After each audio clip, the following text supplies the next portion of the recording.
अल्हम्दुलिल्लाह वकफ़ा वसलामुन अला इबादिहिल्लज़ीना इस्तफ़ा ला सिय्यमा अला सय्यिदिर रुसुल व ख़ातमिल अंबिया व अला आलिहि व सहबिहि व मन बिहदीहि मुहतदा।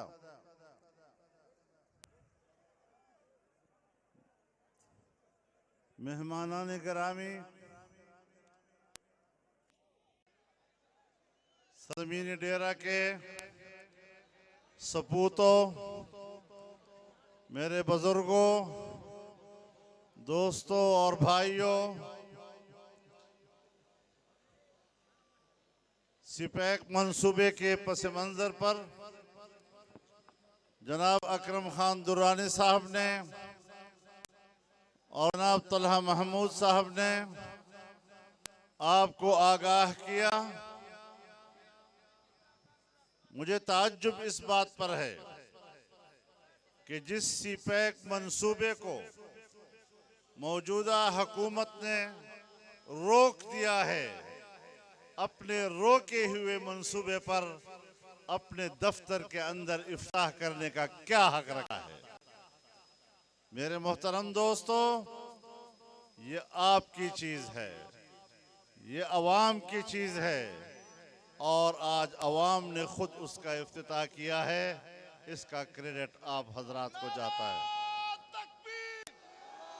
जमीयत उलमा इस्लाम, कायदे जमीयत मौलाना फजलुर रहमान।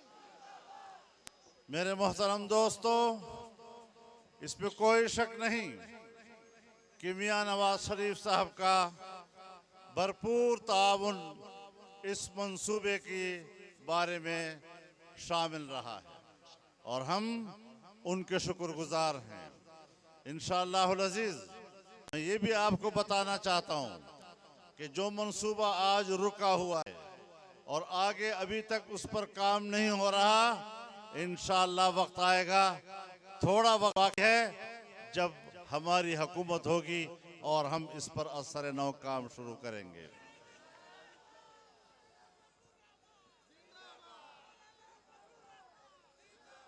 जिंदा है जमीयत, जिंदा है जमीयत, बरकत की जमीयत, कायदे जमीयत मौलाना फजलुर रहमान। मेरे मोहतरम दोस्तों,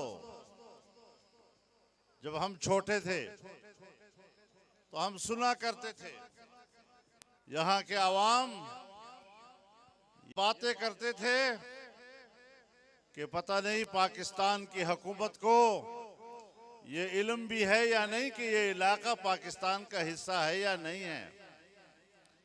लेकिन इस जद्दोजहद के नतीजे में फिर इस सूबे के सबसे पहले वजीर आला आपकी इसी सरजमीन से मौलाना मुफ्ती महमूद की सूरत में बने थे और आपकी इस पसमानदा तरीन इलाके को एक बैनुल अक़वामी शनाख्त अता की थी।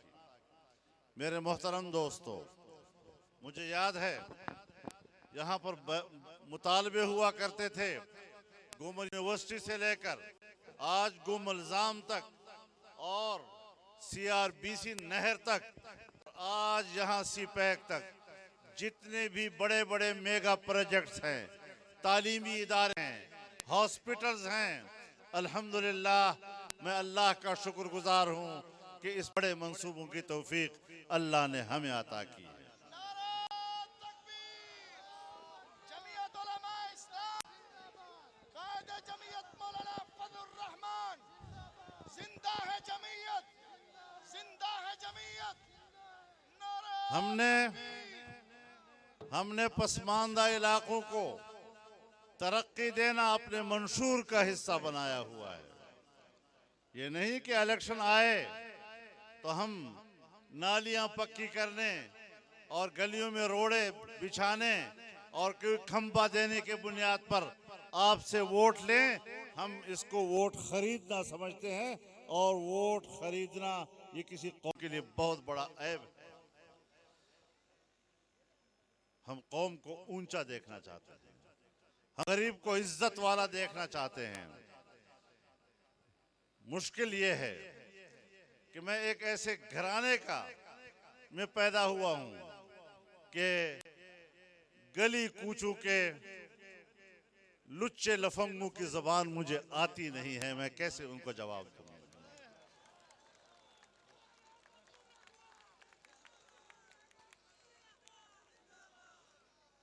मेरे दोस्तों, मैं आपको ये भी बता देना चाहता हूं कि ये बात जहन से रख लें कि मुकाबला हमारे निजामी साहब या उधर से किसी गंडापुर के दरमियान है, बिल्कुल नहीं। मुकाबला बल्ले और किताब के दरमियान है। नारा तकबीर!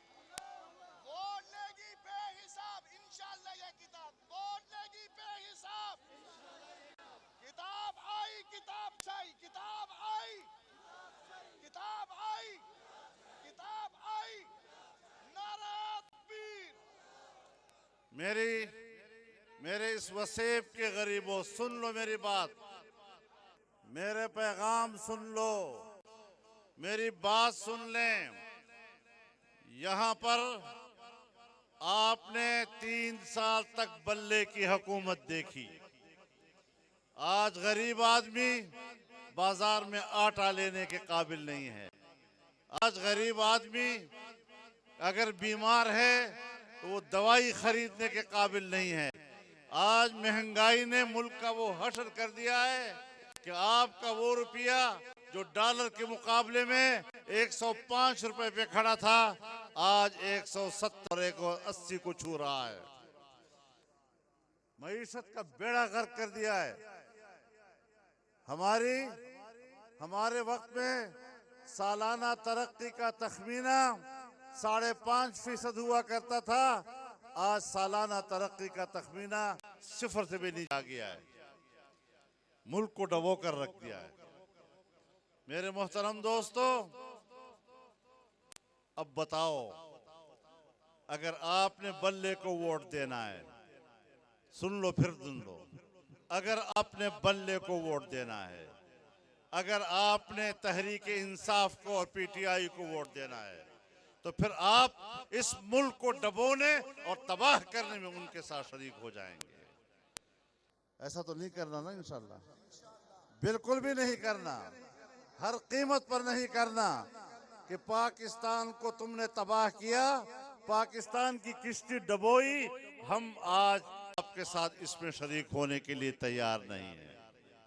और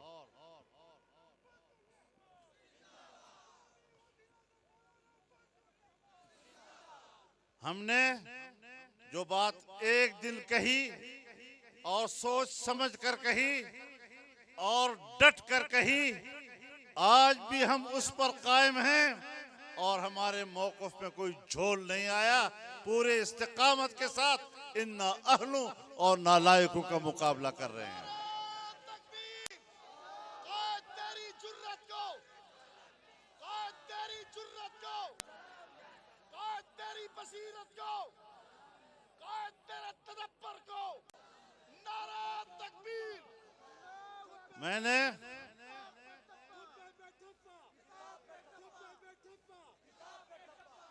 मैंने एक दिन इमरान खान के एक बड़े करीबी दोस्त को इंटरव्यू देते हुए सुना और उस इंटरव्यू में उसने कहा कि मेरी फजल रहमान से कोई मुलाकात नहीं है। मैं उसके मौक़िफ़ से भी इख्तलाफ रखता था कि ये बैरूनी एजेंडे के साथ आए हैं, लेकिन आज 3 साल के बाद जब मैं मुल्क को डूबते देख रहा हूं, तो मैं अपने कायद इमरान खान के बारे में कहता हूं कि ये बाहर का एजेंडा लेकर आया है, ये पाकिस्तान के आवाम का नुमाइंदा नहीं है। कायद तेरी जुर्रत को, कायद तेरी जुर्रत को, कायद तेरी बसीरत को। मैंने कई सहाफियों को, एंकरों को टेलीविजन पर खुद सुना है कि हमने इसके लिए फजा बनाई थी, हमने इसके लिए फजा बनाई, इसके हक में प्रोपेगेंडा किया। इसके हक में अपने चैनल इस्तेमाल किए, लेकिन आज हम अपने ऊपर लानत भेज रहे हैं कि हमने ये जुर्म क्यों किया था। मेरे मोहतरम दोस्तों, हम सोच समझकर मौक़िफ़ इख्तियार करते हैं। हम किसी की खमीर को समझने के बाद बात करते हैं। हमने 12 साल पहले इसकी खमीर को समझा था, इसकी नालायकी को समझा था, इस बात को समझा था कि वो किसका एजेंट है और कहां से आया है। तो खुदा, इसके जाने के बाद भी आपको पता नहीं चलेगा कि ये कहां से आया है।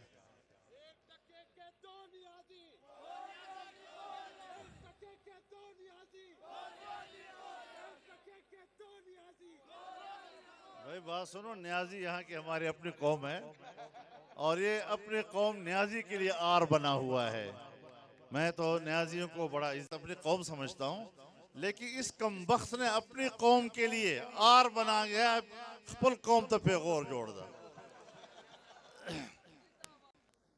इंशाल्लाह दा हालात में बदलेगी और डेरा इस्माइल खान अवाम अब इंशाल्लाह फुल फैसला वर्कई और दुनिया तबेशकारवी शिद्दा का देरे पखावरे बांधे मुझ पर पीटीआई चलो बे ओकड़े दा आगा जमात ता चे न खो इंसाफ ता पचे न उस तहरीक ता पचे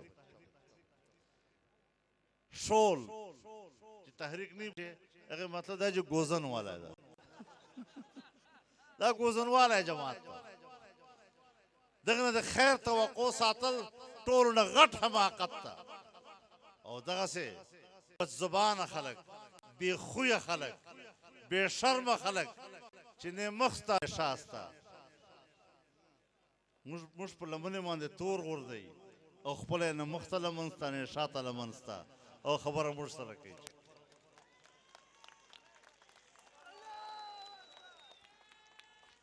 रोक सको तो रोक लो, मौलाना आ गया है, मौलाना आ गया है, मौलाना आ गया है, मौलाना आ गया है, मौलाना आ गया। नन पकाल चे बचेरे यो बजट पास के द उस पकाल के चलोर वारी बजट न पास किए टैक्सों न जमा कई पखल को बांधे दे टैक्सों बोझ चाहिए मखलूक तबाह बर्बाद कर गरीब सड़ाए तबाह बर्बाद करे। और ये अजीब हुकूमत है जो हर 4 महीने के बाद एक बजट ले आई है।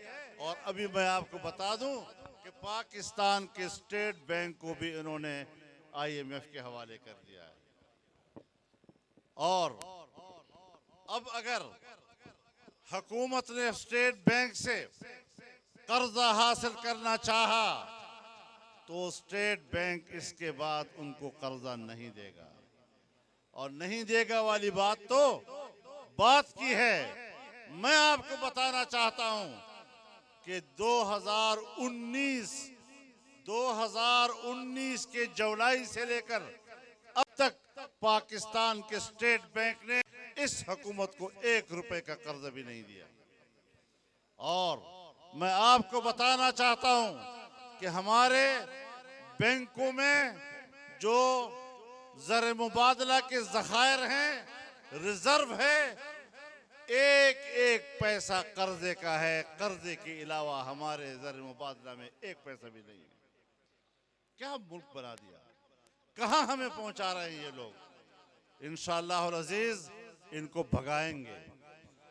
अब ये मुल्क में नहीं ठहर सकते और हमने चट्टान बनकर इनका मुकाबला किया है, डट कर इनका मुकाबला किया है और दुनिया समझती है। और मैं आज भी उन कुव्वतों को बताना चाहता हूं जिन्होंने इस किस्म के नालायकों को धांधली करके कौम पर मुसल्लत करने का जुर्म किया है। आइंदा एहतियात करें, हम इस मुल्क में किसी के गुलाम नहीं हैं। तुमने अगर मुल्क को अमेरिका का गुलाम बनाना है तो हमने इस मुल्क को अमेरिका के गुलामी से आजाद करना है। ये जंग है आपके और हमारे दरमियान। हम नजरिए की जंग लड़ते हैं। हमने अंग्रेज से जंग लड़ी है, 150 साल अंग्रेज का मुकाबला हमने किया है। और इस वतन अजीज को आज़ाद किया है। आज इस वतन अजीज को दोबारा गुलाम नहीं बनने देंगे इंशाअल्लाह।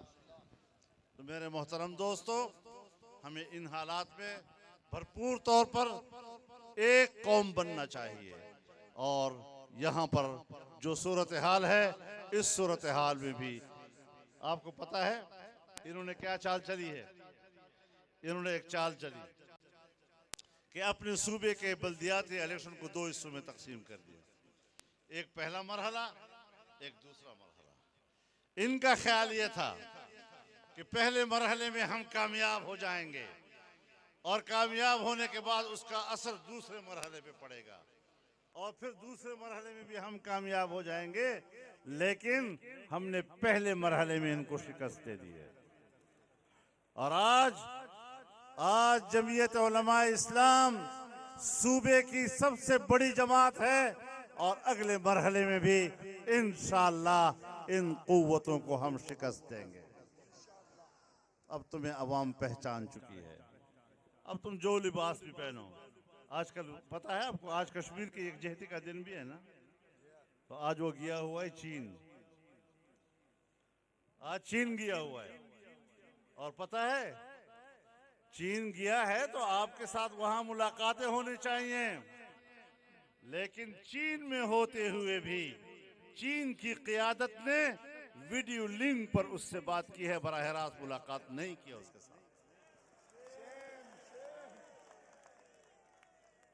भाई क्यों गए? वीडियो लिंक पर तो यहां से बात हो सकती है। और मैंने यहां से उनकी कॉन्फ्रेंस में खुद शिरकत की है। मैं न असेंबली का मेंबर हूं, न कोई वजीर हूं, आम एक पाकिस्तानी हूं। और मैंने चीन की कॉन्फ्रेंस में यहां पाकिस्तान से एक पाकिस्तान की नुमाइंदगी करते हुए बात की है। और तुम अपने आप को वजीर आजम कहते हो और चीन जाकर भी तुम्हें चीन की क़ियादत नहीं मिलती, वीडियो लिंक पर तुम्हारे साथ बात करती है। शर्म आनी चाहिए तुमको, खुदा की कसम इनको शर्म नहीं आती और कौम को शर्म आ जाती है। ये हमारे हुक्मरान हैं।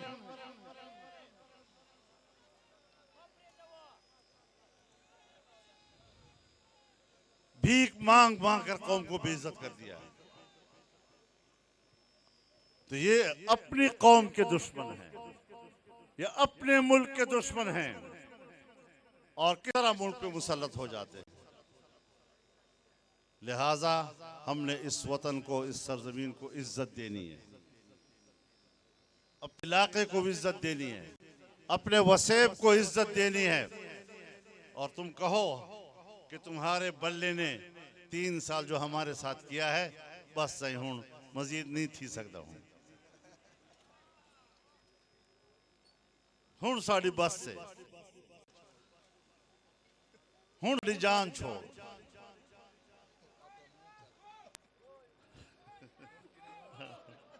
हुण किथे अपना मुंह कर, बस हमारी जान छोड़। हमें आप काबिल कबूल नहीं है। तो मैं अपने वसेब के लोगों से भी कहना चाहता हूं कि अब मजीद इस मुल्क की तबाही में इसका साथ नहीं देना, इसकी तबाही में हमने शरीक नहीं होना। अवाम के पास एक वोट होता है, इस वोट पर उससे साबित करना होता है कि वो मुल्क के बचाने वालों के साथ है या मुल्क के डुबोने वालों के साथ है। पीटीआई को वोट देना मुल्क के डुबोने वालों का साथ देना है। ऐसा कभी नहीं करेंगे इंशाअल्लाह। कोई मुहिब वतन ऐसा नहीं करेगा, कभी ऐसा नहीं करेगा। अल्लाह ताला हमारी इस सरजमीन को और तरक्की दे। इंशाअल्लाह आगे हम जाएंगे। आपको याद होगा डेरे वालों, मैं जब किसी ज़माने में तकरीर करता था कि इंशाअल्लाह डेरा इस्माइल खान को बैनुल अक़वामी तिजारती जंक्शन बनाऊंगा, तो इंशाअल्लाह अब हम उसके करीब पहुंच गए हैं इंशाअल्लाह, और उसको बनाएंगे। तो इस तरीके से हम बैनुल अक़वामी एजेंटों का साथ नहीं दे सकते, ना अपने वतन की और अपनी सरजमीन की तरक्की के रास्ते रोक सकते हैं। हम तरक्की की तरफ जाएंगे। आज हमने अवामी इफ्तिताह किया है। ये इफ्तिताह मेरा नहीं है, ये इफ्तिताह आप हजरात ने किया है। और इंशाअल्लाह आइंदा भी ये यहाँ से आगे जाएगा और आगे भी हम इसके इफ्तिताह करते रहेंगे। और कौम को इत्मीनान दिलाएंगे कि इंशाअल्लाह तरक्की का सफ़र जारी रहेगा और तरक्की का रास्ता रोकने वालों को मुंह की खानी पड़ेगी, शिकस्त की खानी पड़ेगी। इनके लिए अब मज़ीद मुल्क पर मुसल्लत रहने का कोई हक नहीं है। अल्लाह ताला इस मुल्क को, इस सूबे को, इस ज़िले को तरक्कियों से सरफराज फरमाए और अल्लाह ताला यहाँ आबादी का समा कायम फरमाए। वाखिर दावाना अल्हम्दुलिल्लाहि रब्बिल आलमीन।